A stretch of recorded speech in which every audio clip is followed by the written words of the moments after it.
मैं शीतल पी सिंह, सत्यहिंदी.com पर आपका स्वागत है। ये कार्यक्रम इसलिए हम कर रहे हैं क्योंकि औरैया में, उत्तर प्रदेश के औरैया में एक मालवाहक ट्रक पर दूसरे एक मालवाहक ट्रक ने, जो उससे छोटी साइज़ का था, उसने पीछे से टक्कर मार दी। एक चाय की ढाबे की दुकान कोई खुली हुई थी हाईवे पर, उसमें पहला वाला ट्रक आके रुका था। ड्राइवर नीचे उतरा, उस पर करीब 30 मजदूर सवार थे, बाल बच्चों समेत, और जो डाला आ रहा था उसमें उसका अपना स्टाफ था, ड्राइवर था, और उसने पीछे से आके रोकने की कोशिश की। पता नहीं किस तरह से क्या संतुलन हुआ कि वो टक्कर मार दी। 24 मजदूरों की उसमें मृत्यु हो गई है। ये खबर आ रही है। भैया का अगर ना आता तो भी लोग करते कि नहीं करते हैं यहाँ पे। तो भैया का आ गया तो जितने जल्दी अपने यहाँ से आप लोग हटवाओगे इसको, उतने जल्दी आप। इसके पहले लगातार रोज 5, 6, 10, 11, 12 ऐसे मजदूरों की मृत्यु दुर्घटनाओं में हो रही है, सड़क दुर्घटनाओं में। चूँकि लाखों की संख्या में वो सड़क पर हैं, लगातार आ रहे हैं, जा रहे हैं। वैसे सड़कों पर ट्रैफिक नहीं है, लेकिन ट्रांसपोर्ट का ट्रैफिक है, और खाली सड़क मिलने की वजह से बहुत ओवर स्पीडिंग हो रही है और असंतुलन हो रहा है उससे, और भारी दुर्घटनाएं हो रही, जबकि ट्रैफिक 10% भी नहीं है। ये तब की हालत है। उनका एक अभी बयान आया है इस घटना पर, एक शब्द नहीं है इस बारे में कि ये लोग जो सड़क पे जा रहे हैं उनको पहुंचाने के लिए कोई चीज करने वाले। अगर ये देश में देशवासियों के लिए नहीं है तो ये क्यों है?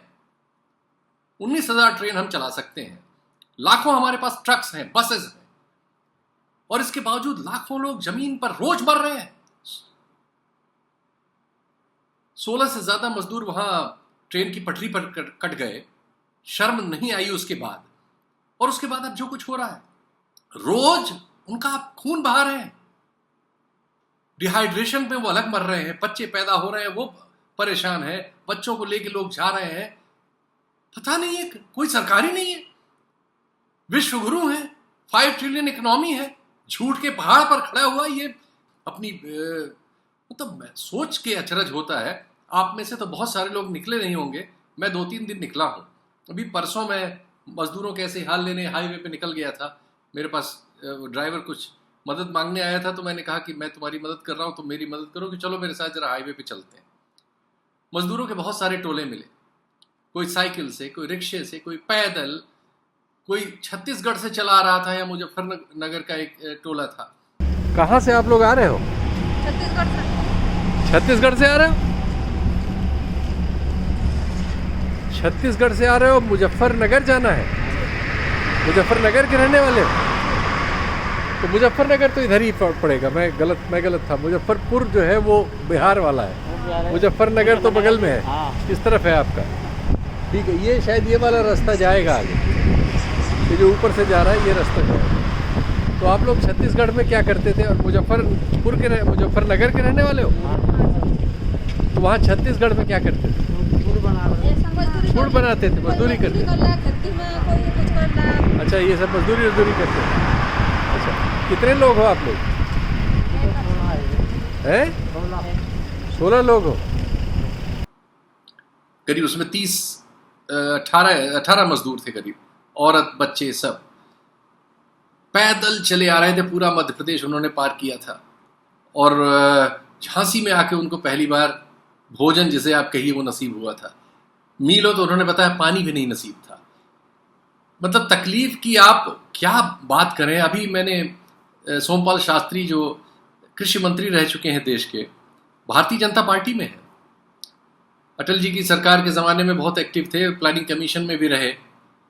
उनसे बातचीत हो रही थी, और उन्होंने जो घोषणा पत्र बीजेपी का 2014 में बना था, उसमें सरकारिया कमीशन के रोल को उन्होंने खुद पिन पॉइंट किया था, उन्होंने लिखा था।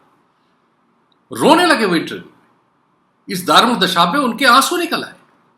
बात बताते बताते कहने लगे कि मैं 2-3 दिनों से नींद की दवा खा के सो रहा हूं, इतनी बेचैनी और इतनी तकलीफ हो रही है, जो कुछ हो रहा है चारों तरफ, और कुछ नहीं किया जा सकता, और कुछ नहीं किया जा रहा है, सिर्फ जुमलेबाजी हो रही है।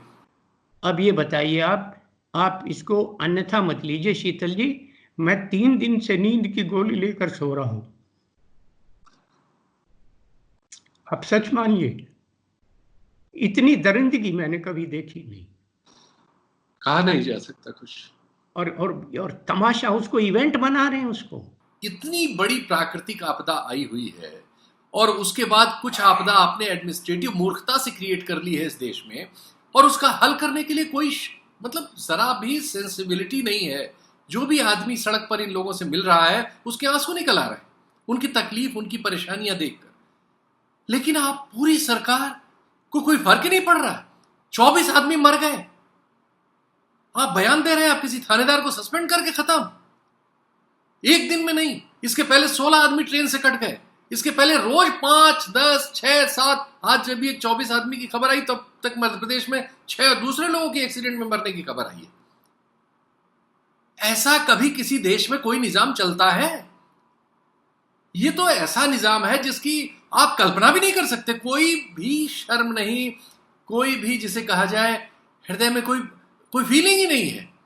मैं ऐसे बहुत सारे लोगों को देख रहा हूं जो मोदी जी के और बीजेपी के समर्थक थे, एक जनरल समर्थन पैदा हो गया था, उनमें से तमाम लोग अब शर्मिंदा हैं। मजदूरों के सवाल पर इस सरकार का जो पूरा रवैया है और जो ढिठाई है, हमने 300 ट्रेनें चला दी। अरे 300 और 3000 से क्या मतलब है भाई? तुम्हारे पास 19,000 ट्रेन रोज चलाने की कैपेसिटी है। तुम एक दिन में 2 करोड़ लोगों को उठा के उनके घर पहुंचा सकते हो 24 घंटे में।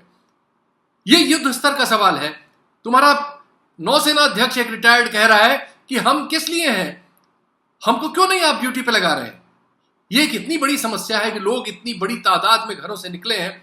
फैसला आपने किया, कोई इंतजाम आपने नहीं किया। फैसला करने से पहले आपने जो 23 या 24 को फैसला किया था, अगर आप 29 को कर देते तो इस देश में क्या हो जाता? 5-6 दिन उन लोगों को जाने आने का इंतजाम करते पहले। या तो ये कहिए कि आपको कुछ नहीं आता, आपको कुछ नहीं पता, आप अपने कूप मंडूक पे बैठे हुए हैं एयर कंडीशन व्यवस्था में, रोज कपड़े बदल रहे हैं 17 बार, चश्मे बदल रहे हैं, घड़ी बदल रहे हैं। हद हो गई है। ऐसी कोई सरकार हो सकती है? बहुत तकलीफदेह है। बिल्कुल ऐसा नहीं होना चाहिए। सरकारों को तुरंत हर काम सस्पेंड करके इन लोगों को इनके घर पहुंचाने का काम सबसे पहले लेना चाहिए। हमारे पास पूरे साधन हैं, हम दुनिया की 4थी सबसे बड़ी सेना है, हमारे पास लाखों की तादाद में ट्रांसपोर्ट का इंतजाम है, हमारे ट्रेन्स हैं। तुरंत इन लोगों को हर डीएम की ड्यूटी लगनी चाहिए।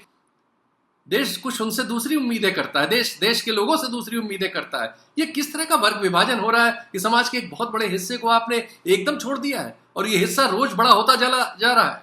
तमाम अध्ययन आए हैं, आज सोमपाल जी से बातचीत में ही सब अध्ययन निकले। 81% लोग इस देश के ऐसे हैं जो आपके इन फैसलों से तबाह हो चुके हैं।